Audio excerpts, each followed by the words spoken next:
Welcome back to the Innovative Agency, everybody. So good to be back with you. It's Sharon Torek, and I don't get the opportunity very often to have a conversation themed in direct alignment with the name of the show, which is the Innovative Agency. But we're going to talk about innovation today and agency life, and we're going to talk about how it might not mean exactly what you think it means when you think about using innovation to do your work or solve a problem for the agency or for a client. I'm going to talk about a culture of innovation, and I have the perfect conversation partner here today to do that with.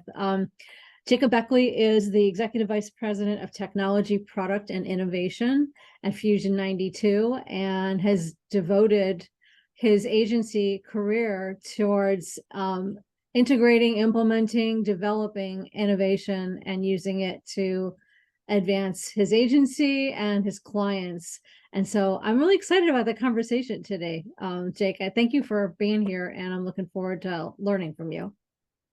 No, thanks for having me. And I'm excited as well. This is going to be a great topic. Yeah, I think so too.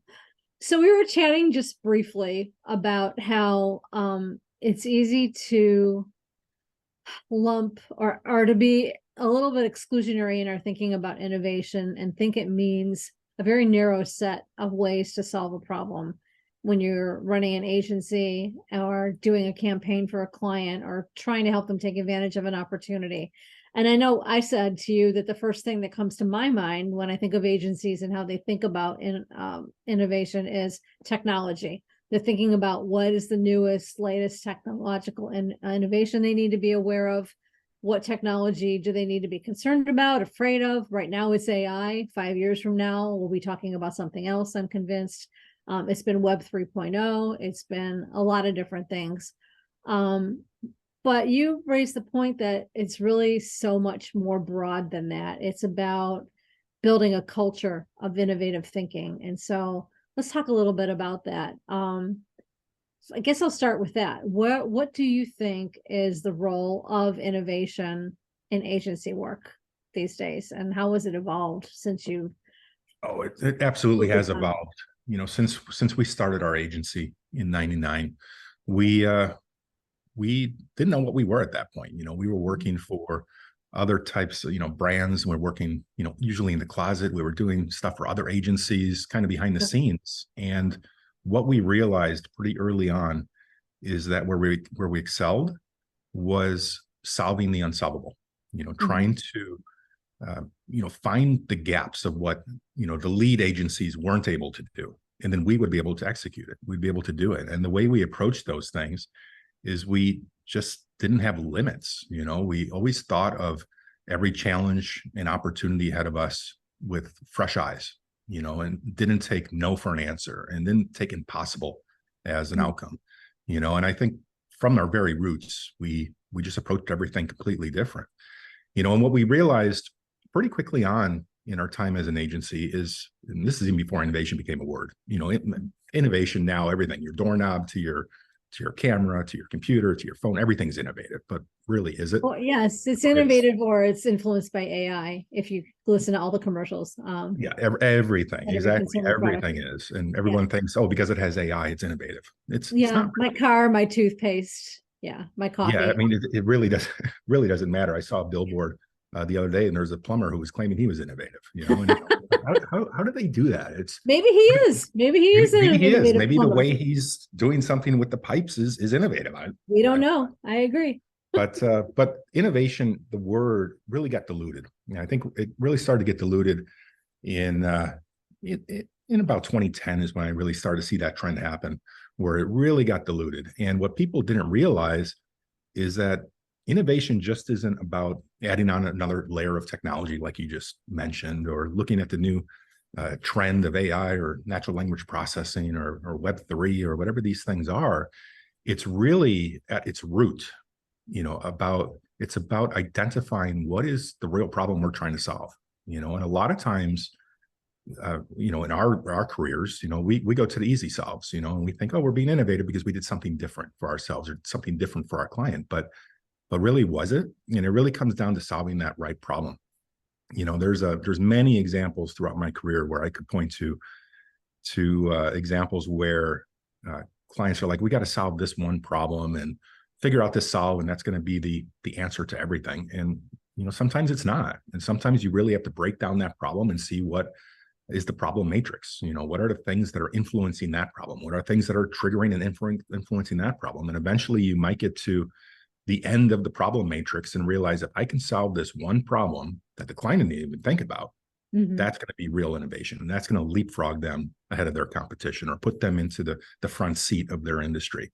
And I really think it comes down to having a strong culture, a belief system, a value system, good mechanisms and procedures in place to enable innovation, but then most important, making sure you're solving that right problem. Let's pull at that thread for a second, though, mechanisms and systems, because what I was going to ask you about next sort of relates to that. And that's that I think a lot of times agencies perceive innovation as something to apply towards a client question, problem, or opportunity. But I feel like it's equally so an opportunity to look at the way the agency does business, the way it sets its business model up, the way it puts its workflow together, whatever it might be. And so how did you, as an agency, start to systematize so that you could support a culture of innovation? Because I can picture some of the agency owners who might be listening to this conversation right now thinking, yeah, that sounds great, and it sounds expensive, and it sounds like it could kill our margins if we don't know what we're doing. And so how do you integrate the right business model and metrics into a culture of innovation so that the agency remains healthy and profitable while still also being fresh and innovative from the client's perspective? Yeah, no, that's a really great question. And I have so many answers to this, so many angles that we could approach this with, and make several points, and maybe we can hone in on a few. Yeah. But first off, culture of innovation is more than just saying, hey, we're innovative. As we said before, everybody can say they're innovative, but it's actually believing that you have the right foundation to be innovative. And that comes down to the cultural values, hiring the right types of people who focus on innovation, giving them the platform and the mechanisms to be successful in their role. And innovation is not just saying, we're going to start up an innovation lab or a skunkworks team or dedicate a single person to focus on innovation. It's not that. It's about distilling that cultural belief throughout everyone in the organization, no matter what your role is. And you can still have an innovation group or department or a leader, but their job is not to, be innovative. Their job is to foster innovation and innovative thinking throughout the entire agency. And we've done this in a variety of different ways. And we weren't perfect. We've iterated throughout the way, but that's actually the definition of innovation: being able to iterate and improve and evolve and take things to the next level and make them better than they were before. And we had the benefit of doing this for over 20 years and learned along the way. When we first set out to say, hey, let's be an innovation-minded agency, it was, okay, let's put someone in charge of it and let's let them go be innovative. And what we learned quickly is it's not just that, and it comes down to the culture. So our culture is rooted in some values that we've identified, but one of which is curiosity. We hire people who are curious. We reward for curiosity. We encourage it. If curiosity is when people hit a brick wall, what do? Do they get paralyzed? Do they go to Google? Do they go to YouTube? How do they solve different challenges just in their seats and where they're sitting on a day-to-day basis? And we really encourage people to foster curiosity, and we train them on how to do it and what that means, but we also hire for it. So when we interview, we try to find that spark in them, because from curiosity comes perspective, and from perspective comes more ideas and more broad approaches to doing things. And I have a saying that I like to use, which is innovation is the combination of seemingly invisible dots. So there's all these experiences and things that we've done and different things we've seen in the past and other things we've thought about, different conversations we've had. And innovation is being able to connect those dots that are all around us from our experiences and pulling them into something that's completely new. So that's why we hire people that aren't always in the same industry. That's why we put people on accounts that are diverse, so they might be working on a healthcare industry account, and then they might be working on an entertainment account.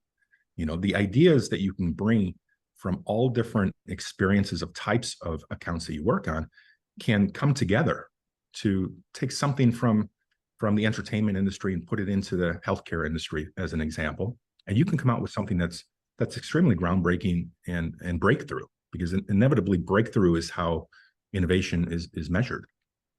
It seems like it's also, as I'm listening to you, you're also making the case for inclusiveness and diversity of personal perspectives of the team members that you bring into the agency, and how you deploy them, right, to whichever particular client teams that they end up working on. But talking with someone or working side by side with someone who thinks differently than you do, also, I think those creates those pockets of air where innovation can sometimes explode and turn into something great as well. Yeah, diverse thoughts are probably that's the inception of where great innovation comes from. Not every single person is going to know every single thing. Right. Everyone has different experiences, different perspectives, different ways of doing things, different belief systems. And I said before, different conversations that they may have had, or different learnings or books they've read, or things that they've been experienced to. And it's through that diversity of thought that and sharing of that thought. So you have to have a mechanism for that knowledge share to exist. Right. And then that's where you can really take things to the next level. But the key there is making sure that you really understand what the problem is. If you're jumping to conclusions, or you're taking a problem from a client at face value, a lot of times you're solving the wrong problem, and your innovation is going to have very little impact. No, that's so true. And, as I hear you talk about this, I two questions pop into my mind, and the first of them is, your talent, that agency's talent. How do you? This feels a little amorphous to me. How do you screen for the capacity for innovation amongst the people who you bring into the fold of the agency? And how do you sort of evaluate that along the way? Both how the individual is coming along and their willingness to be innovative, and on the impacts that that's making for the agency and for your clients. So I think I'll start there. How do you know? I mean, if somebody is demonstrating a talent for being innovative, and has that DNA in them to think of problem solving that way? It sounds complex, but I actually think it's fairly easy. And maybe it's just because I feel like I have a radar that can sense it, but I can see it in people. It's the initiative, it's passion. It's they like, what do you do at night? What do you do on the weekends? That you can extract so much information from, as far as how do they think? How do they approach problems? Are they curious? Like, where do they go to fill that void, if they have a void, to fill that void of being curious? And curiosity, I believe it's something that can be trained, but it's much cheaper and easier to find it naturally in people. And if you can find that desire of never settling, of never taking something at face value, always poking holes in something, not in a negative way, but just, why does something exist? Why is that? Why does that work over here? Why does that solution over there work so well and resonate? Why does that ad campaign, resonating with audiences? And try to dissect things, and just through curiosity, try to break it down. You'll try to, pretty soon figure out new ways that these things are interconnected, and new ways that people are going to market with things. And you can start to extract these things and try to figure out, why does something work? When I was a kid, I used to be the guy who was always taking apart stuff, electronics or anything around the house. Yeah. My parents would come home, and I'd have the remote apart, microwave apart, and it was not pleasant living with me. But I always was curious. I was like, how do these things work? Yeah. But I think that's something that you can build teams around, and you can interview for. Basic questions can identify that sort of trait. But again, it's not just about finding the people. It's about putting them into a position where the culture supports it, where you reward it, you recognize it, you bring praise to it. But then you give them other types of tools in the agency to hone in that craft. It's like being an artist. You need to sharpen your pencils. You need to fine tune your skills. And curiosity is one of those as well. So as an agency, we've done a lot to really bring that out in people. We've started different campaigns around Future Series, which is a talk that we do where it's primarily started for our staff to get them to think differently, Oh, be exposed to thought leaders and other innovators and things that are even outside of our industry, just to get their brains to work differently. mhm. And we've set up workshops each month focused on innovation. We've got a pipeline of innovation that comes out to our team. So everything from training to workshops to seminars to just trying to get them involved in the process as well. Because as I said, innovation is not just a team or a group, but it's everybody's responsibility throughout the agency. And I get asked a lot, in the past, how can I be innovative in my role if I'm, an office manager, or if I'm sitting on this media account, or, I'm a creative over here, but all I'm doing are some, ads and emails. How can I be innovative? Mhm. And innovation can be done in any role, and it's not always about producing breakthrough, highly innovative work, but it's about how we work as an agency, how Mhm. we look at problems, workflows, challenges we may be facing. How do we solve those things? And every time it comes down to curiosity, it comes down to being able to remove obstacles, to look outside of your narrow perspective that you may have toward gaining broader perspectives of how other industries are solving problems, or other people in other categories are solving these similar types of problems. Right. Bringing that all together, and then from that you can bring innovation. Do you have any sort of institutionalized ways of measuring this in your team members, or it's hard to measure, right? A lot of it comes down to gut evaluation of how someone conducts themselves day to day with their teammates, with the clients. But do you build this at all into any of your performance measuring systems, or in any of your, how do you assess whether someone is continuing to grow in their willingness and their ability to be innovative? Yeah, there's a couple things. So on the people side, it's the measurement is participation. It's being vocal. Yeah, It's not the amount of ideas that get generated, because I mean, as you probably know, for every 100 ideas, you probably have a quarter of a good one. yeah. You don't have a lot of great ideas being generated all the time, Mhm. but it comes down to willingness, eagerness, enthusiasm, initiative, all the things which you can actually point to concrete KPIs around. And once you start talking about business success and innovation, there's very concrete things you can do to measure that. And when you Right. start talking about the business output, what are the things you're actually doing for our clients, that's extremely measurable. So we've done on the business side, KPIs are things like patents, which is very rare that you find a marketing transformation agency that has so many patents and focuses on patents. But then there's the basic thing that agencies do is they go for awards and all these other types of tangible type Mhm. industry measures, and of course that's a measurement as well. Right.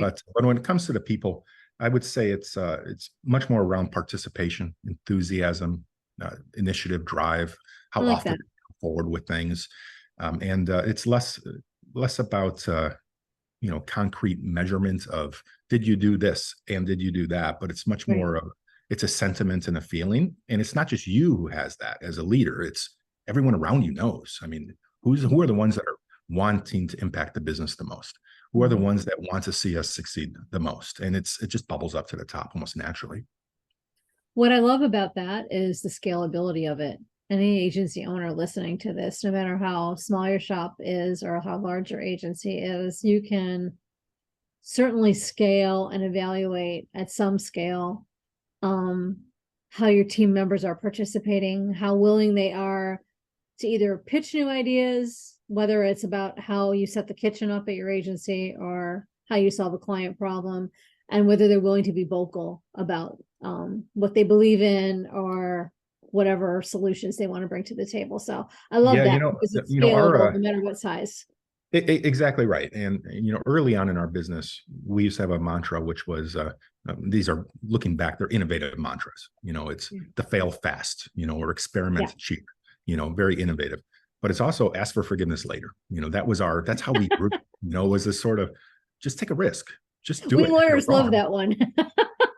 exactly. But it's like if you're wrong, you're wrong. It's much faster and easier and cheaper to get something right as long as we took a leap and tried something, then Yeah. start from nothing and talk for months and months and months and then figure it out. Yeah. Definitely from a lawyer perspective, that's not the way to operate. But from an agency side of things, it's a gamble and a risk, but more times than not, it pays off. Just believe in your people, trust them, let them make mistakes, let them take risks, because in the end, they're gonna prove that there's a lot of success in the end. Yeah.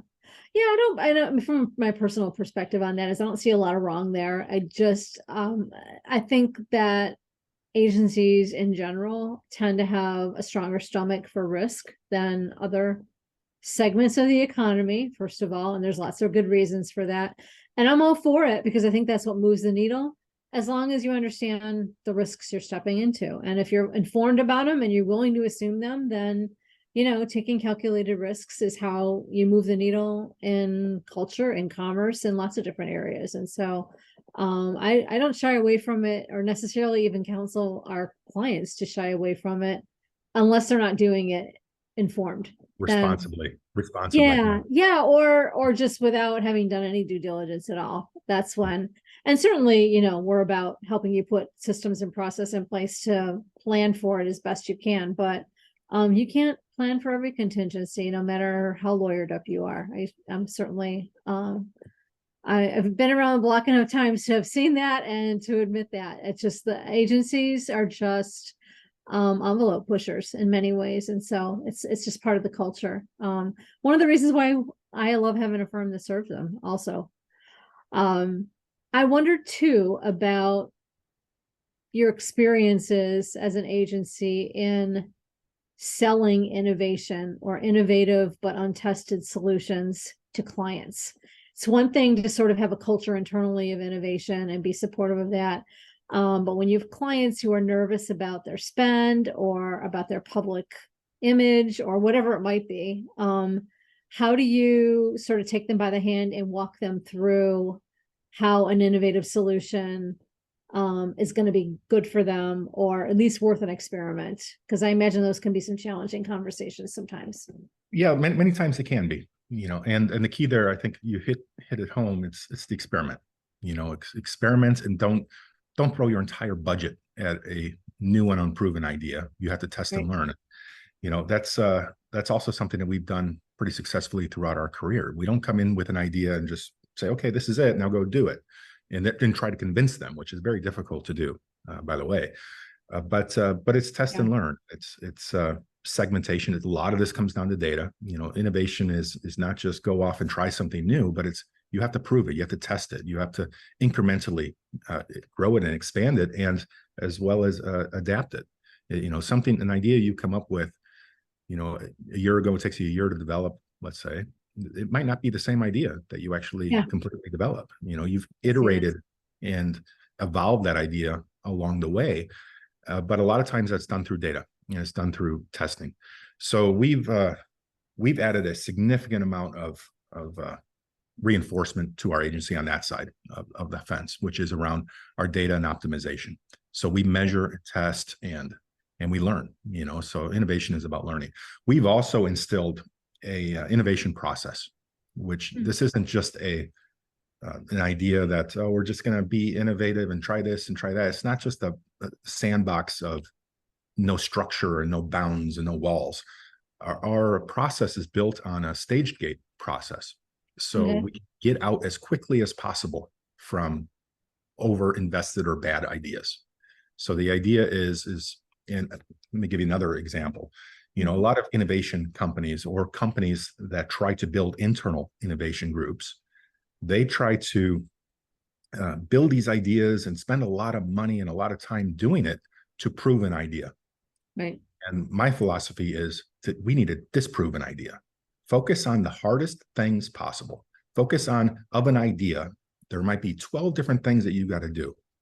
And 2 of those are potentially impossible or so far-fetched that it's going to take you so long before you can even get there to solve that one problem.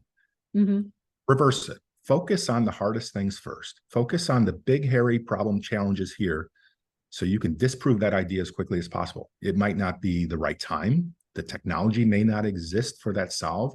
The appetite in the marketplace may not be there. It might not be viable of a solution.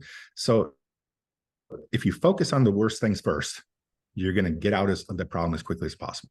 And then by having a disciplined process that you take each concept or idea or innovation through, it's going to allow you to back out of it very quickly and not get so far down the pipe of your 5 to 8 different steps of validation before you realize, oh, that was a bad idea. Do it as quickly as you can. Yeah. Well, yeah. And having invested in getting to your milestones, which are not in and of themselves going to be useful, right, to solving the problem or creating an opportunity. That's interesting. I don't think that's counterintuitive to what most of us would think to do about, most of us would think about incremental change, incremental growth being a good thing, unless you're trying to do something very new, very bold, or very radical. Yeah. Yeah. That's a great way to think about the framework.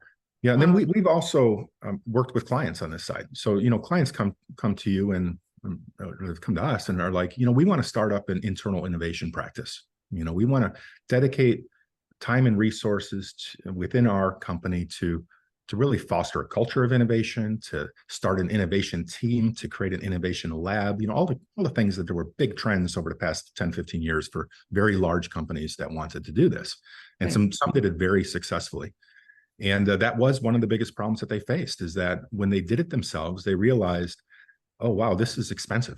This is a dedicated team. We're not getting any ROI or value out of this. It's turning into a sink of money, just nonstop money getting thrown into this thing. And you never know what you're going to get. It's a black box with no real tangible outcomes or measurement coming out of it.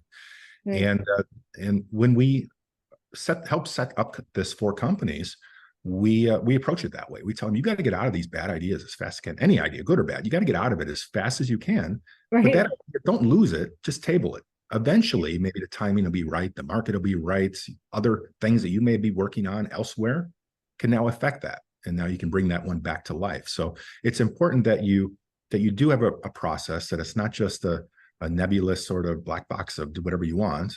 So you have to measure it, you have to control it, you have to run it through a process, and then give it guide rails so that when it's going outside those guide rails and when you need to pull it back to rein it in. And sometimes you need to know when to walk away from it. Right. Wow. I hope folks who are listening and who are thinking about how they think about innovation in their own agencies took notes on those steps, because again, very scalable and very reasonable measuring posts for advancing an innovative idea along the way, and with guardrails built in for how to get out right safely if it's not the time, if the time is not right, or if you're disproving your hypothesis in some way. I'm curious, do some of your clients come to you simply to run their innovation experiments, regardless of whether or not it's something that's going to come to market eventually? Yeah, it's been a bit of everything, that as well as we come to our clients with some innovation. So we would listen. I'll start with that side and go to the next. But like, we would sit in meetings and just listen for what's the impossible. What is the client's biggest pain point that they just don't even want to tackle because they just feel it's impossible or not the right time. And that's a trigger in our heads. And we train everyone. Listen for those points, because that's where the opportunity is going to come from.